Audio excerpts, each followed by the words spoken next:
stasiun-stasiun Mm-mm. pakai drive itu sendiri. Nah kebetulan saya communication-nya di sana. Oh, oke oke oke.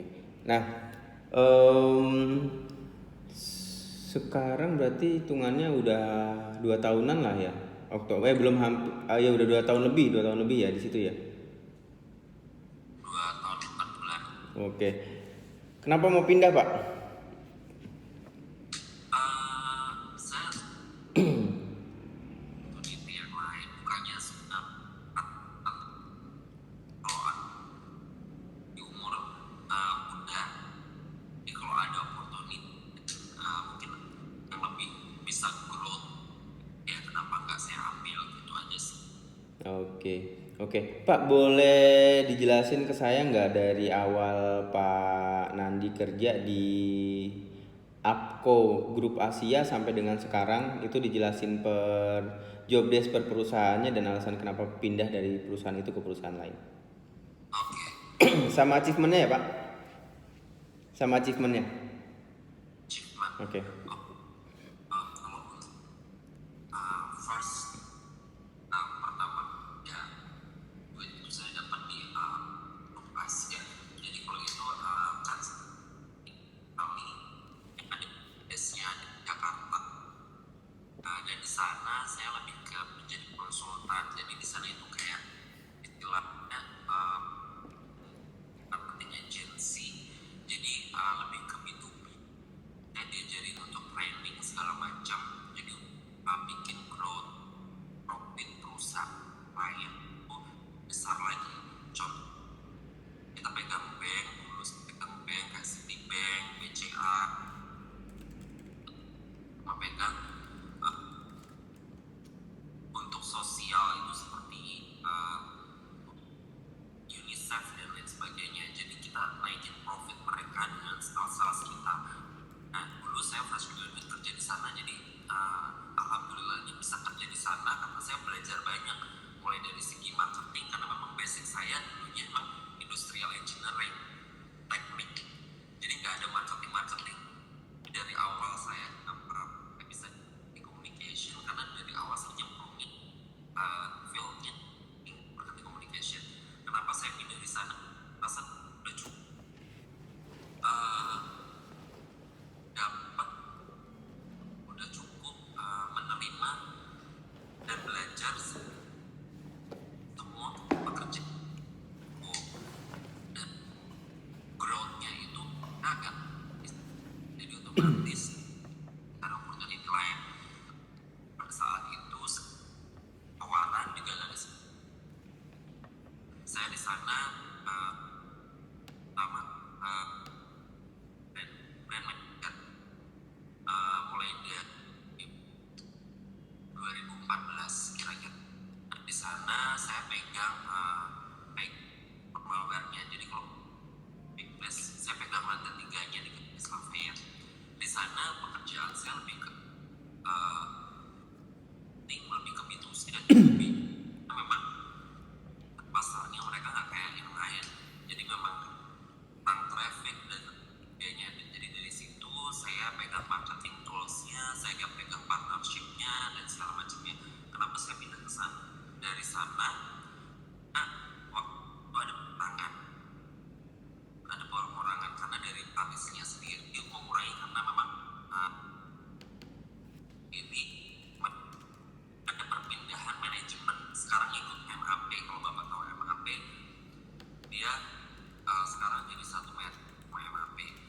Lalu saya pindah ke M Plus Solusi Jaya, ini IT konsultan. Jadi di sini lebih, tapi tetap saya divisinya tetap pegang marketing communication. Sama langsung ke marketing communication manager di sana. Di sana ya apa polisi delivery proposal untuk marketing, untuk di development, untuk maintain klien, promoting tools. Sebenarnya semua pekerjaan itu sama Pak, dari tempat yang lain. Nah, kenapa saya pindah di sana?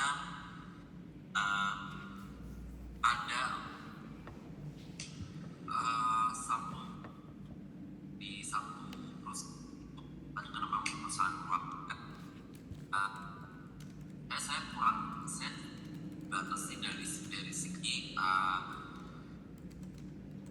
untuk brainstorming dan segala macamnya, untuk ber apa ya, untuk mengeluarkan ide dan lain sebagainya itu agak-agak dibatasi karena memang perusahaan keluarga. Jadi mentok dan ujungnya ya udah nggak jadi apa-apa. Jadi saya tuh nggak bisa dari ide yang saya munculin atau gimana ya semua bakal diterima ya itu cuman harus ada alasannya. Nah itu kalau di family company biasanya lebih ke straight to the point, kalau enggak ya enggak. Terus saya pindah ke Fitu ini memang saya juga tahu ada terus tapi taunya growth-nya bagus, dia pegang retail juga, dia pegang government segala macamnya. Saya di sini pegang 40 brand dari principal dengan 3 core bisnis yang tadi saya jelasin.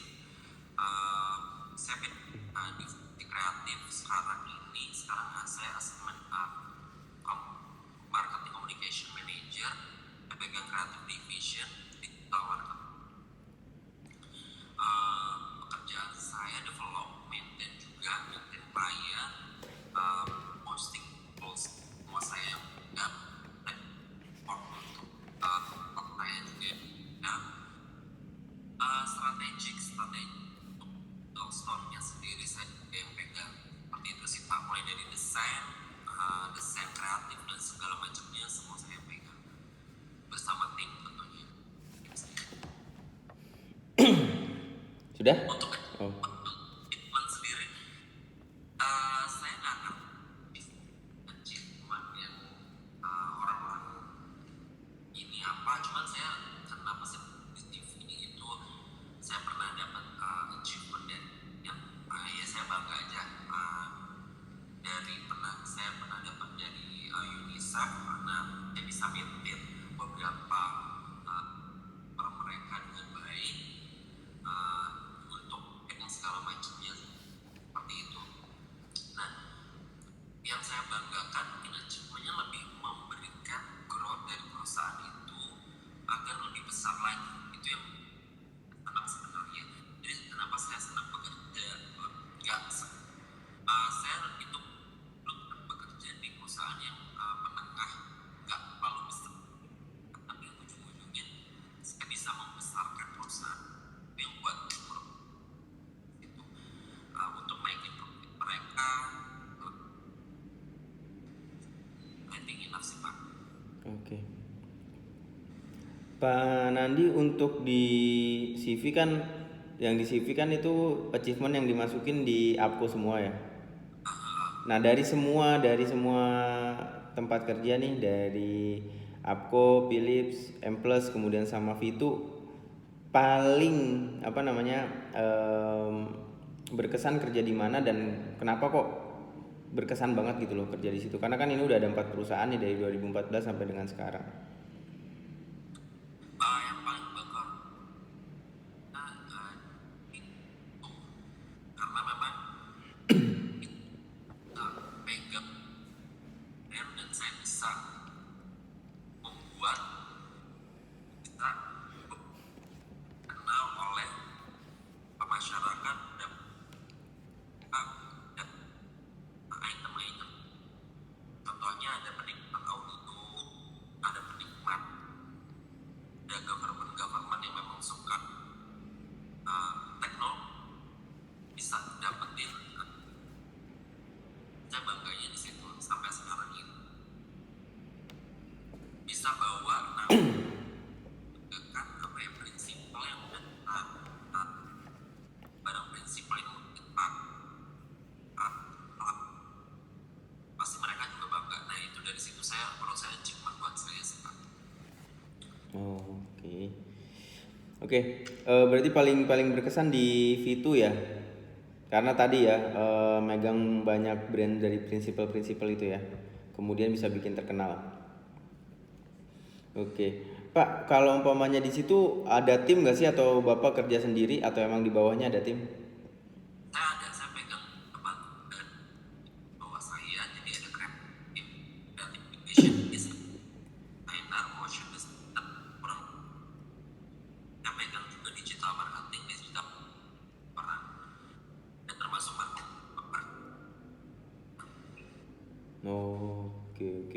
Jadi proses untuk di marketingnya sendiri itu berarti semuanya di tim Bapak ya, dari kreatifnya sendiri, dari marketingnya sendiri, digital marketing segala macam itu semuanya di tim Bapak itu ya, bareng-bareng itu ya.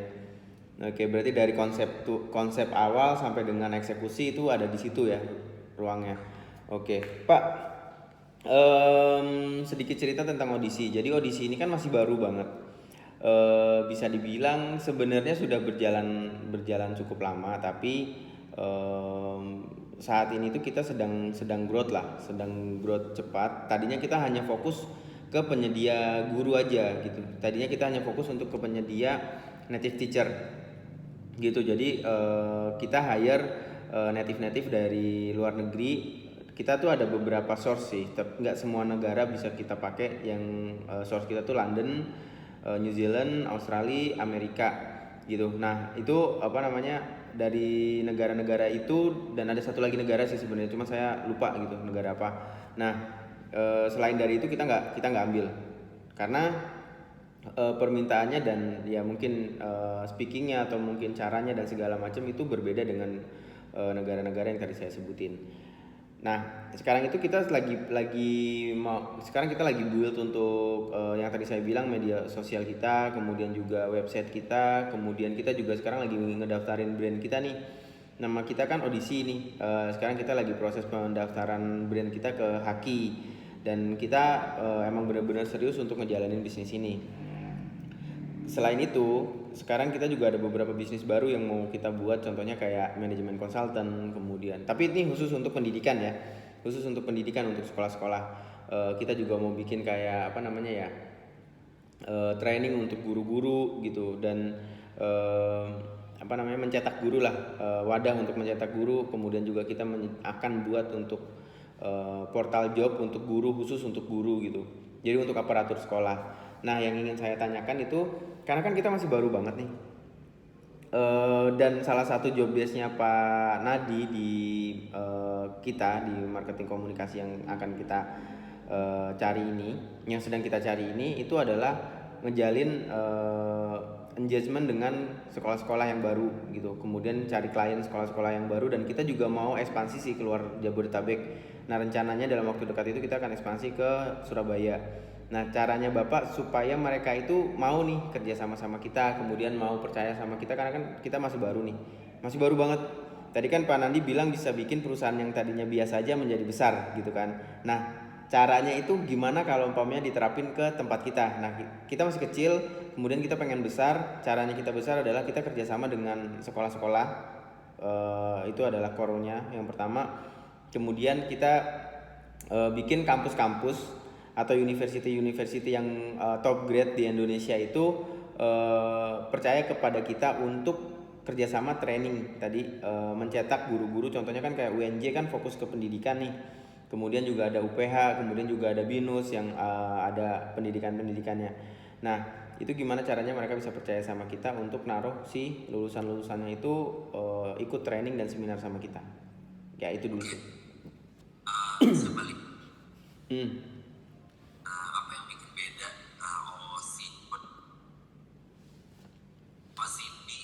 Audisi. yang bikin beda Oh sebentar ya Pak. Oke. Sih saya pegang lagi. Ya terima kasih. Dari fotokopi ya? Iya. Ya makasih. Oke iya Pak, gimana Pak? saya mau nanya ke Bapak. Jadi apa yang bikin bedanya audit sama konsol yang lain kan sama banget sih. Jadi kita harus tahu dulu visi misinya, ini otentiknya, baru kita strategik ya kan. Nanti juga banyak lebih deketin community saat ini sangat apa deketin deketin tuh mungkin untuk jelasin community misi apa, dampaknya apa, use friendly-nya itu lebih dapat keuntungan untuk mereka. Kita lebih gampang ke kampus-kampus Oke, Pak. panjang secara spesifik. Dari pemikiran saya sendiri sih seperti itu Pak. Oke. Gampang masuk itu ke ini keunikannya apa, otentiknya apa, jelasin dengan tokoh-tokoh ada di pendidikan ini di satu kampus ini kita harus pegang itu. Jadi masuknya kan main konsep kita dari bapak, bosnya lebih kencang dari bapak, kan mungkin dari kami dari kurang lebih pemakaiannya dari setidaknya mudahkan untuk gurunya, dari segi gurunya lebih banyak itu bisa juga. Oke, oke. Sebenarnya kalau umpamanya tadi yang pertanyaan awal ya untuk masalah perbedaannya kita tuh yang pertama kompetitor kita itu dulu ya, kompetitor kita itu nggak banyak, kehitung jari lah di Jabodetabek itu. Apalagi kalau di setahu kami di kebanyakan itu posnya industri ini tuh di Jabodetabek, Jakarta terutama. Nah, jadi satu kompetitor kita kebetulan saat ini kompetitor kita belum banyak. Kemudian yang kedua bedanya ya culture kita tuh karena perusahaan ini juga didirikan sama yang masih muda-muda jadi lebih santai. Jadi kayak mau bikin tuh pendidikan itu tidak semenyeramkan apa yang dibayangkan sebelumnya gitu. Jadi kalau kita masuk jadi kita ada klien yang sedang kita benahi sekolahnya itu kita bertindak sebagai konsultan manajemennya mereka, kita incas untuk semua divisi akademik dan non akademik. Nah gitu kita benar-benar kayak develop sekolah ini tuh baru gitu, budayanya baru. Nah budaya kita sendiri itu adalah young dan family ya, jadi kekeluargaan dan juga muda gitu. Itu yang bikin si bule-bule itu nyaman sama kita karena banyak banget bule yang dari kompetitor kita hijack nih dan dia mau karena satu budaya yang kita usung gitu, karena biasanya si bule-bule itu nggak suka sama yang bertele-tele kemudian yang tidak menepati janji yang seperti itulah, kurang lebih seperti itu mereka nggak suka gitu dan kayak tidak dianggap ya gue kerja sama lu, kerja sama bareng, ya udah lu kerja sama gue sebagai pekerja selesai gitu. Nah kita tidak kayak gitu, kita tuh berpikir tentang keluarganya dia, berpikir tentang kesejahteraannya dia dan segala macam, karena kan mereka pendatang ya, mereka kan foreign di negara kita gitu, jadi mereka nggak tahu apa-apa kalau umpamanya nggak di backup sama si perusahaannya. Kemudian juga dari segi benefit sih udah pasti kita sangat bersaing untuk si native itu.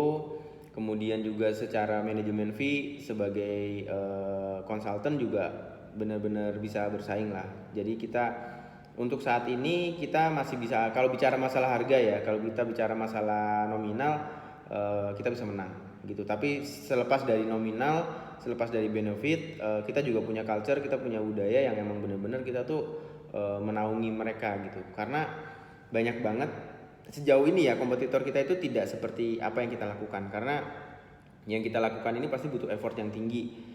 Kita butuh perhatian yang tinggi sama klien kita, butuh perhatian yang tinggi sama si bule-bule yang akan kita tempatin ke klien kita kayak gitu.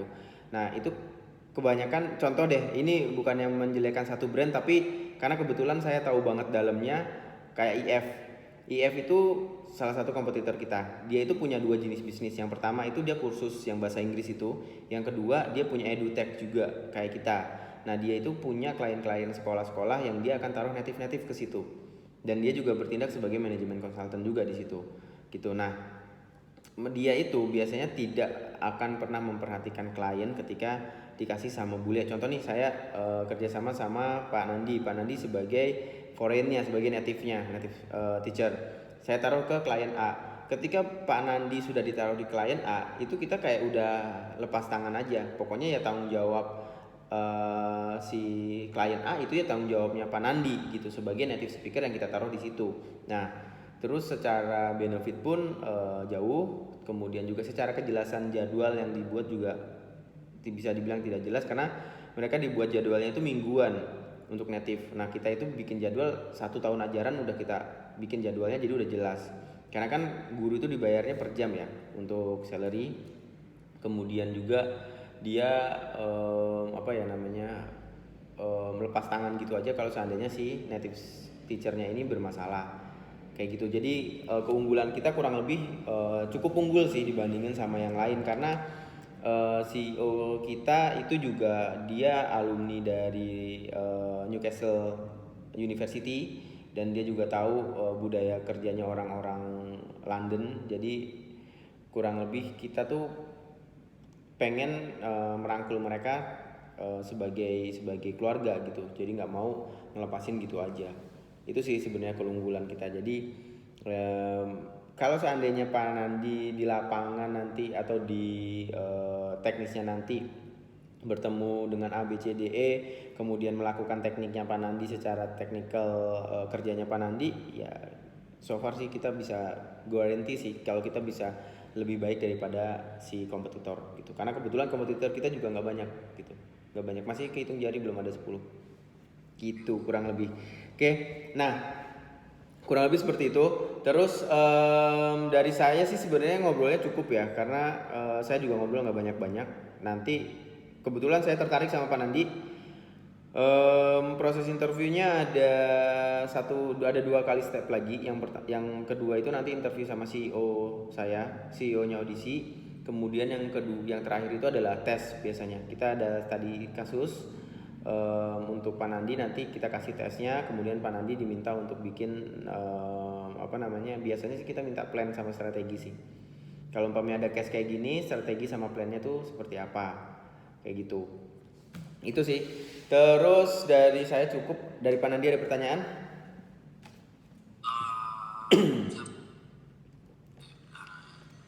Audisi ini dari CEO perputaran dari CEO atau gimana Pak? Oke, untuk saat ini kita belum punya investor. Untuk saat ini kita belum punya funding venture, jadi kita benar-benar pure pakai internal perputaran uangnya. Dan kalau ditanya profit atau tidak, sangat profit sejauh ini. Keadaan keuangan kita cukup sehat dan itu tidak ada investor ya. Tapi tahun ini target kita karena kita pengen lebih besar itu kita mau dapat investor tahun ini. Berharap bisa dapat investor. Seharusnya sih nggak susah sih dapat investor karena kebetulan cash flow kita juga cukup baik gitu. Kalau karyawannya sendiri? Kalau karyawannya belum banyak. Karyawan kita itu sekarang ada 18 orang. 12 orang itu native teacher, kemudian 6 orang itu internal di audisinya. Kalau saya masuk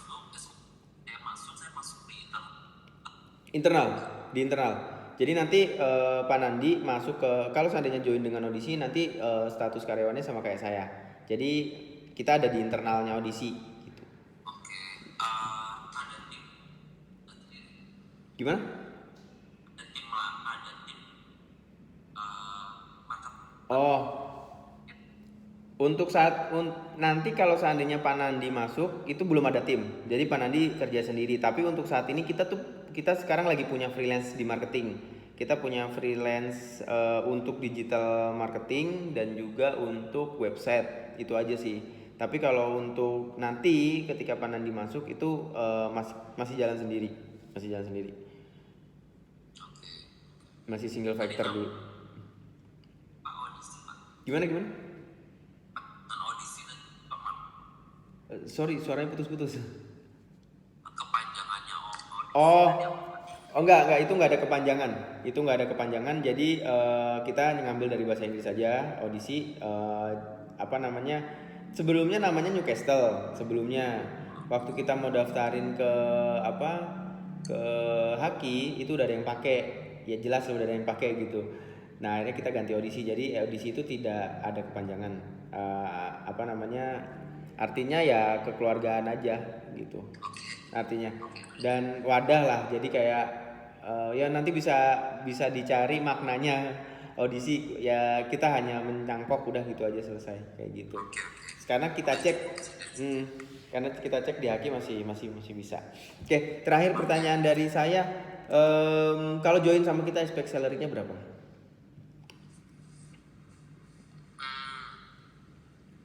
Aspek salary.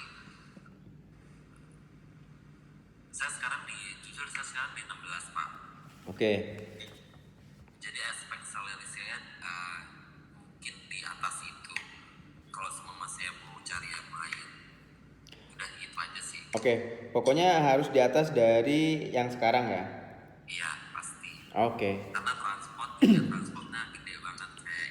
Pasti saya sih. Kendaraan soalnya di sini. Oke. Saya selalu pakai MRT kalau kerja karena dari dulu emang kantor sekitaran sini. Oke. Emang paling enak kantor emang daerah Sudirman Kuningan ya. Aksesnya enak ya. Sekitar sini aja Pak. Oke. Oke, itu aja sih dari saya. Oke. Oke. Kalau gitu dari saya juga cukup sih, Pak Nandi. Iya. Nanti saya kabarin lagi untuk jadwal interview bareng sama CEO-nya ya. Oke, nanti dikabarin aja. Siap. Oke, thank you Pak Nandi. Ya, Ya, mari. selamat pagi. Pagi. Oke, Bray, kita baru aja interview online untuk marketing komunikasi ya. Nah, mungkin kalian bisa lihat tadi kita interview online terputus-putus sinyalnya. Nah, itu tips buat teman-teman kalau mau interview online, pastiin kualitas internet kalian tuh bagus. Jadi jangan sampai terputus-putus. Nah, tadi Pak yang tadi saya interview itu internetnya tuh kurang bagus ya, jadi sinyalnya tuh kayak putus-putus, ngomongnya tuh putus-putus, dan itu tidak disarankan banget. Kemudian tadi kalian bisa analisis sendiri cara interview saya, dan kalian bisa nilai sendiri apakah kandidat itu baik atau tidak gitu. Cuman dari yang dijelaskan sama beliau, saya pengen coba lanjutin ke CEO saya. Sebenarnya saya juga masih kurang srek, tapi ada hal-hal yang bisa kita coba gitu ya. Nah, buat teman-teman semua yang mau interview online, silahkan siapin internetnya yang oke. Kemudian tadi kan saya interview untuk marketing komunikasi nih. Nah, kalian bisa belajar tuh dari pertanyaan-pertanyaan yang saya kasih dan juga jawaban-jawaban yang dia sajiin. Cuman jawabannya tadi banyak yang putus-putus sih. Gitu aja, Bray. Oke, Bray. Nah, semoga proses interview ini bisa ngebantu teman-teman semua untuk jadi referensi ya.